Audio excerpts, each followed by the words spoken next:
Hey, I'm Rebecca from the blog and YouTube channel Moon and Magnolia, and today I am answering your top 10 sourdough questions with a little sourdough fireside chat. It is the holiday season and it is a great time to just cozy up, spend a little time together, and just talk about sourdough in an informal way. So rather than a big, long, complicated tutorial, today I'm just going to answer your questions. So grab a cup of tea, grab a cup of coffee, and let's chat about sourdough. Question number 1, how do I know if my dough has bulk fermented long enough?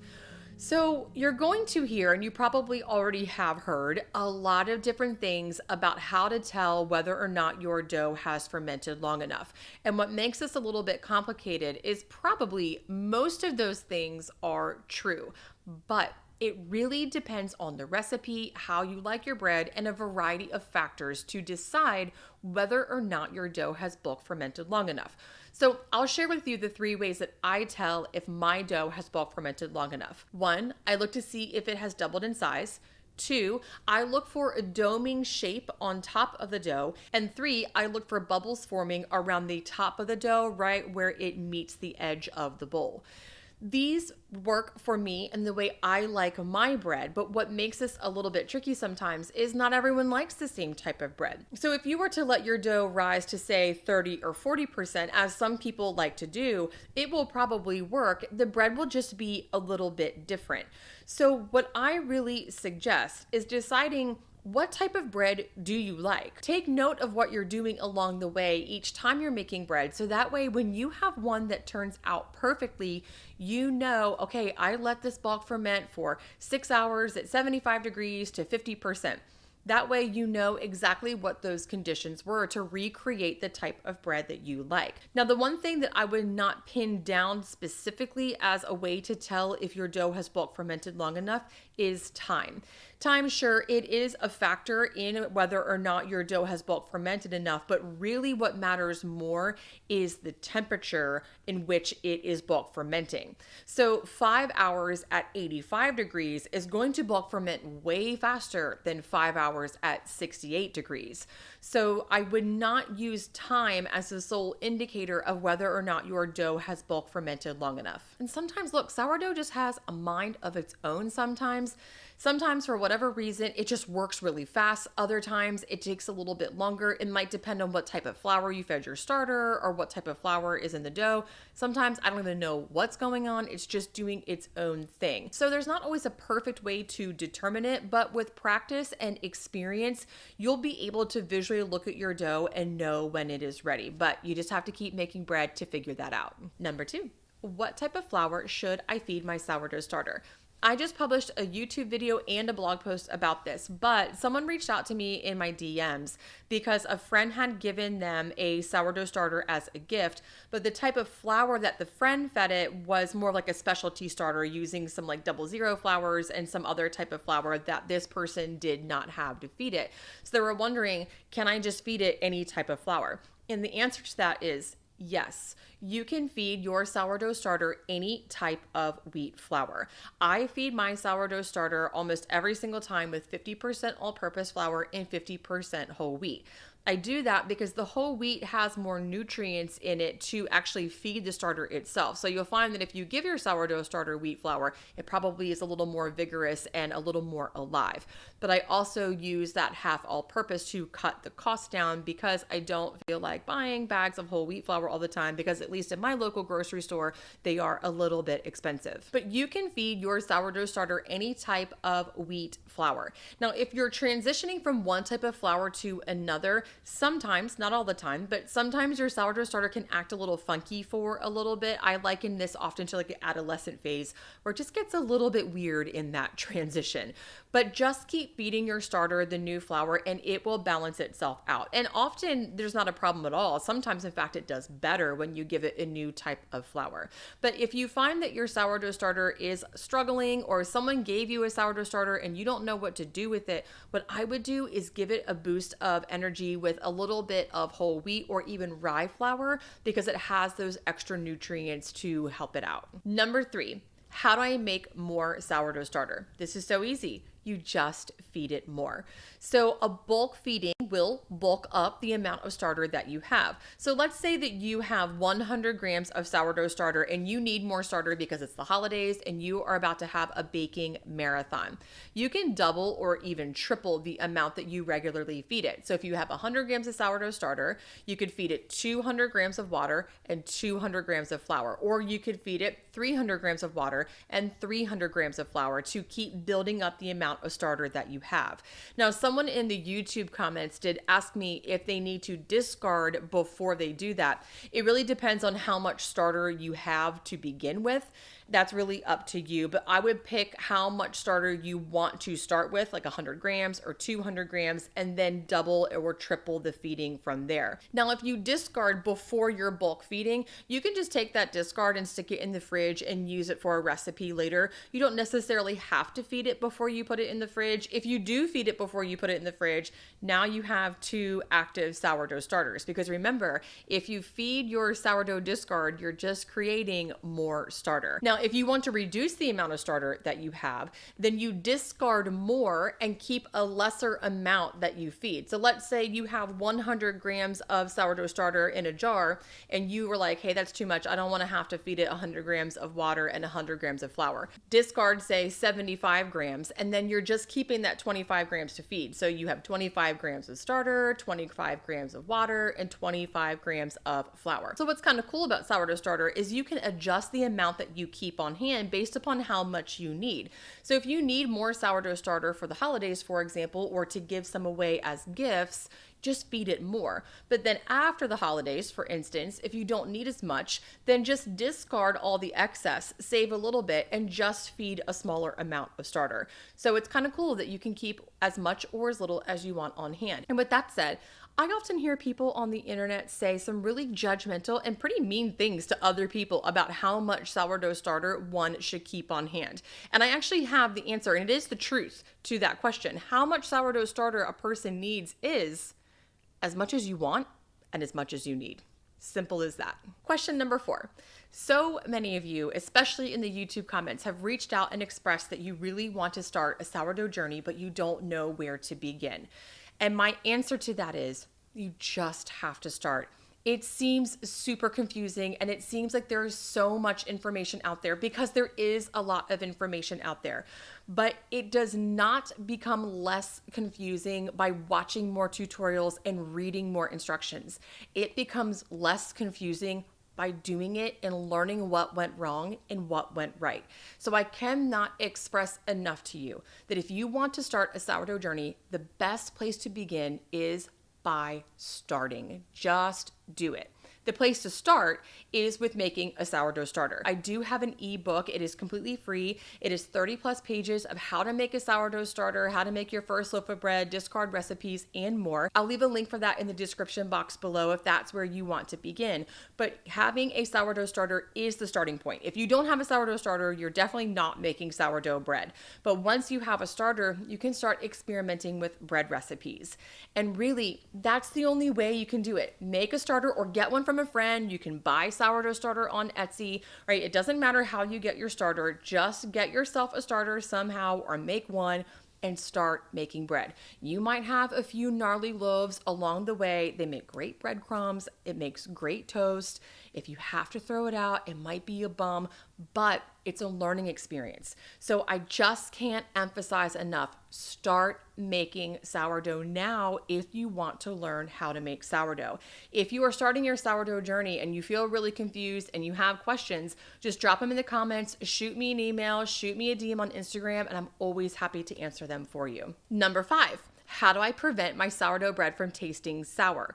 So this is actually one of the coolest parts of sourdough, if you ask me, because you can control the flavor of your sourdough with a variety of different tactics. So I have a full YouTube video and a blog post about this. I will leave links for that in the description box below because there's a lot more information about this than I can probably cover in this video. But a few really easy ways to reduce the sourness of your sourdough bread is 1, reduce the whole grains. So if the recipe calls for whole wheat, like my no knead sourdough bread recipe does, take the whole wheat out and use all-purpose flour. Number 2, another really easy way to reduce the sourness is to skip the cold proofing. cold temperatures create a more sour flavor.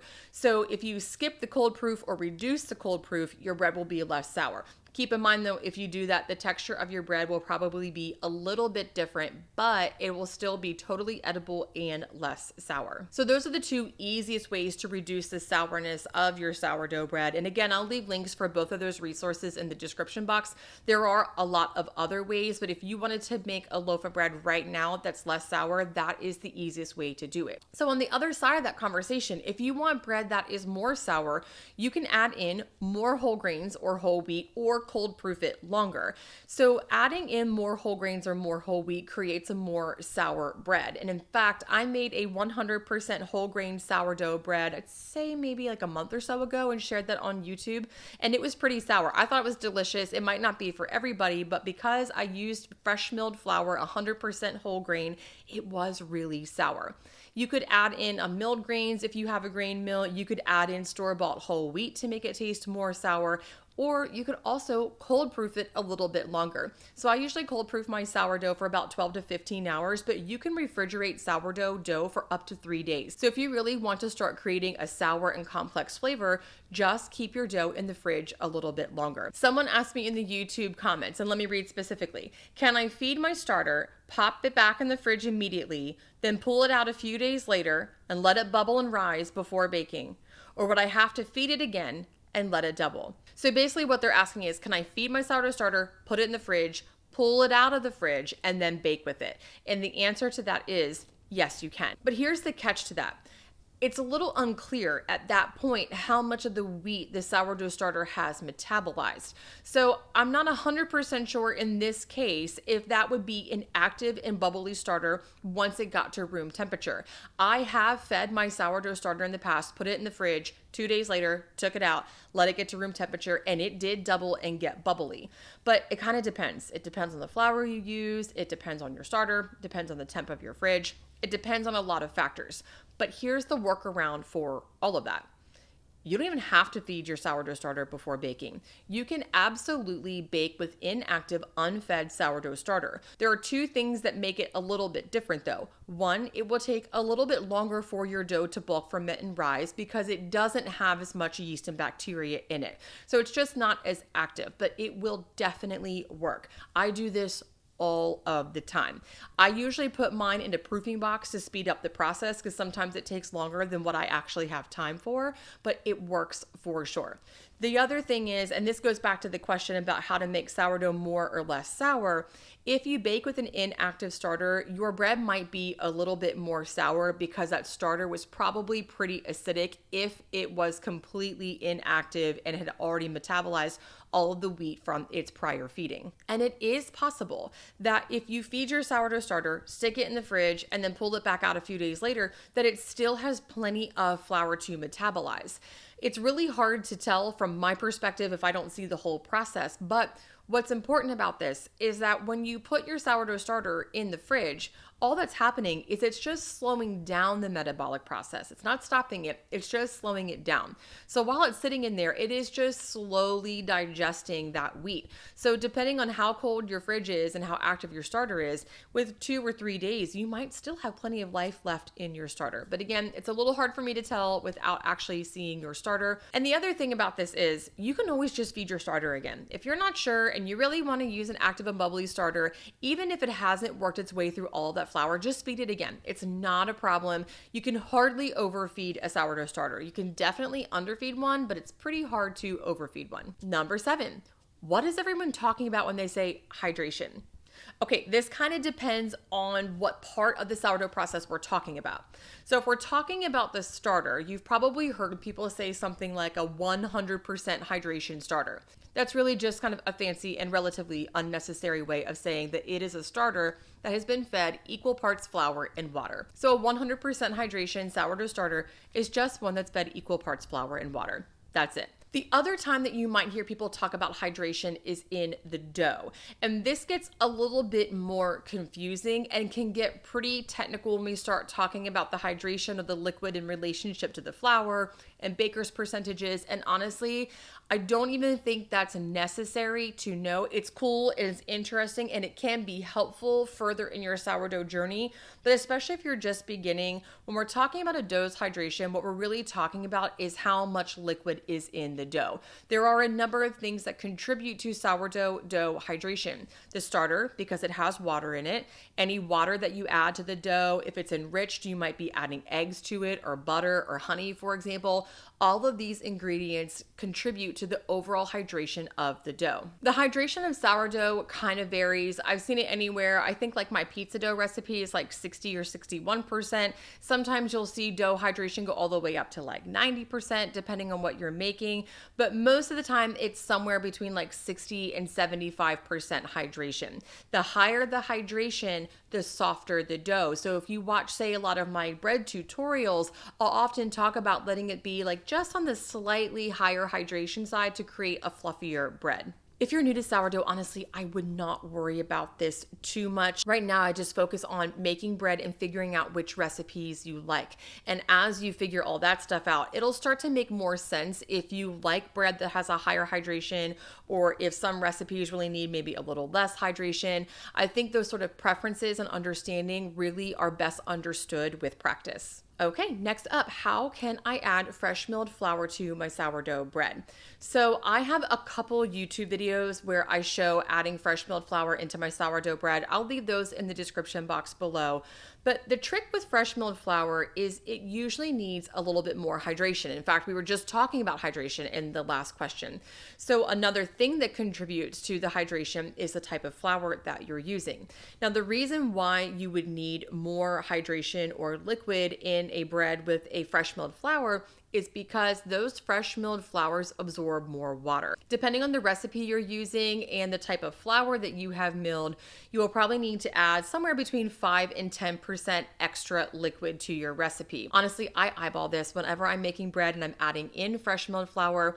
I just feel it. I'm familiar enough now with dough to know what it's supposed to feel like and what I want it to feel like to create the bread that I enjoy eating. So usually what I do is I stick with the original recipe, and then I just start adding in about a tablespoon of water or so at a time until it reaches the right consistency.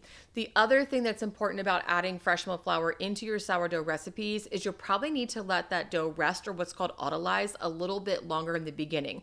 This is where you mix the liquid ingredients and the flour together and just let it rest for like 30 or 45 minutes so the flour can soak up that liquid. If you skip that part, it'll be a little hard to know how much liquid you need to add later in the recipe to achieve the right consistency because it hasn't absorbed all of that liquid yet. Now, I will have more fresh milled flour YouTube videos, tutorials, and blog posts coming soon. I'm hoping to put those out starting in early 2025, so make sure you are subscribed on here and you have joined my blog newsletter so that way you can get those updates as soon as they come out. Now, another thing to keep in mind though is that when you add in that fresh milled flour, it will make a more sour loaf of bread, because remember, as we mentioned before earlier in the video, when you put whole grain flour into your sourdough recipes, it does create a more sour flavor. So a workaround for that is to use mostly all-purpose or mostly bread flour, whatever it is you're using, and then a certain percentage of fresh milled flour that you can tolerate. So I like to use anywhere between 20 and 50% fresh milled flour with my regular bread flour or all-purpose. And that seems to be the right balance for us. I mean, honestly, I like 100% whole grain bread. That doesn't bother me at all. But if I'm looking for that like light, fluffy sort of texture, anywhere between 20 to 50% fresh milled flour, and then the remainder all-purpose or bread flour seems to be about right. But like everything in sourdough, the real answer is experimenting. See what works, see what doesn't, and decide what you like. How can I add sourdough starter to my regular sourdough recipes? This is super easy. So you just need a really simple equation. Now, I'm under the assumption that your sourdough starter is a 100% hydration starter. And now you know what that is because we just talked about it a few questions ago. So a 100% hydration sourdough starter is fed equal parts flour and water. So that means, let's say you're gonna throw 100 grams of sourdough starter into your Christmas sugar cookie recipe. If it's fed equal parts flour and water, that means it is 50 grams of flour and 50 grams of water, which means you will need to reduce the original recipe by 50 grams of flour and 50 grams of water. So essentially all you're doing is figuring out how much starter you want to use, dividing that by 2, and subtracting that number from the flour and the water. Another reason why you might want to actually put sourdough starter in your regular recipes is for digestibility, especially if you are gluten intolerant. I try not to get too wrapped up in like the health aspects of sourdough because I'm not a nutritionist. So I'll leave some links from experts in the description box below and you can check those out. So you can add sourdough starter to your regular baking recipes to help with that digestibility, but you will need to let it bulk ferment. But let's say for a cookie recipe, for example, is you would make the cookie batter, but keep out the leavener for the time being, stick it in the fridge for about 3 days, let that metabolic process happen, pull it out, work in the leaveners, and then bake as usual. So essentially what you need to do is work the recipe so you can let that sourdough starter digest the grains before you add in the leaveners and bake. But now that I'm talking about this, I think I'm going to get it on my content schedule to put out a full video and blog post about this to help you learn how to make any recipe a sourdough recipe. Now, I do have a full blog and YouTube tutorial about how to convert yeast recipes into sourdough. I will leave links for those in the description box, but I don't have any about using discard recipes for digestibility, so it's on my list. Last up, why does my bread look flat? A flat loaf of bread or a flat bowl can happen for a number of reasons. And sometimes these questions are a little hard for me to answer if I don't see the full process or if I can't see a picture of what the inside of the bread looks like. But it usually boils down to a couple of possibilities. One, the dough didn't bulk ferment long enough, taking us all the way back to the beginning of this video. But when your dough is underproofed, it has not built the air bubbles that it needs to rise. So sometimes a flat, really dense loaf of bread, sometimes it's almost gummy, is because the dough did not bulk ferment long enough. It could also be an issue of shaping. So shaping the dough, especially when we're talking about making a no-knead sourdough, shaping that dough creates tension. And without that tension, the dough kind of falls flat when it bakes. So sometimes what I see is dough that was going to be a really beautiful loaf of bread, but it lacked the structure in shaping. So then when it baked, it just kind of fell flat. Most of the time I see the shaping issue with a no-knead sourdough bowl. They're a little bit pickier and a little bit harder to shape, and I think when they're not shaped right, you can tell a little bit more than on other types of bread. So what I do when I shape my no-knead bread is I put it on a dry counter and I turn it clockwise and drag it along the counter. And that dry counter creates friction, which helps me twist and create more tension. The other thing I do is a process called stitching, which is where once you get the dough in the Banneton basket, you just take little pieces from the long side, pull them across and pinch them closed. I actually talked about this in a recent vlog. I'll leave that in the description box. But by doing that, you're just creating a little bit more tension for the dough while it is cold proofing. For things like sandwich bread shaping, honestly, I have shaped sandwich bread a million different ways, and they've all worked. It is just not as finicky or as difficult to shape, but usually just what I do for that is I pull the long edges together, pinch it, pull the short edges together, pinch it, and then put it in a baking dish. So that one's not too difficult. The other thing I see sometimes is the baking technique. So your bread can fall flat, especially a no-knead sourdough bread, if it is not baked in a Dutch oven or if there is no steam in the oven. So a Dutch oven is not necessary for baking sourdough bread. So if you don't have one, don't worry, you can still make beautiful bread. But what a Dutch oven does is it traps in the steam. So that heavy, tight-fitting lid on the Dutch oven holds the steam in, and that steam creates what's called the third or final rise of your bread, making it a little lighter and a little fluffier. So if you don't have that steam, it's a little harder to get that final rise. If you don't have a Dutch oven though, a workaround for this is to do what's called an open bake. So this is where you put a pot of water, like a skillet of water, on the bottom rack of your oven and let it get really hot. So put it in before you preheat your oven and let it heat up with the oven. And then bake your bread on a cookie sheet on the rack above that water. So that water creates steam and can help that oven spring. It's not exactly like a Dutch oven loaf of bread, but it's pretty close and definitely works if you don't have a Dutch oven. When I was first learning how to make sourdough bread, that's actually all I did is I did an open bake with steam and it had great bread. I have since switched to a Dutch oven because it is a little bit easier and the quality of the bread is a little bit better, but either way, you can't go wrong. So those are your top 10 burning questions about sourdough, and I hope that I answered them. Like I mentioned before, there's a lot to say about this, and I have a lot more information on YouTube and in my blog, so be sure to check out the description box if any of these questions weren't fully answered, because the answers are probably there for you in another video or in a blog post. If you have other sourdough questions, make sure to drop them in the comments, because I'm going to start compiling these and then answering your sourdough questions more regularly in informal videos like this. So it's a great way for us to build community and to make sure that I'm actually answering the questions that you have. Make sure you sign up for the email list so you can get all of my sourdough recipes, tutorials, blog posts, videos, and more directly to your inbox. I'll leave a link for that in the description box below. I hope you are having a wonderful holiday season. I hope you are doing all the sourdough things. Thank you so much for stopping by today, and I will see you again next time.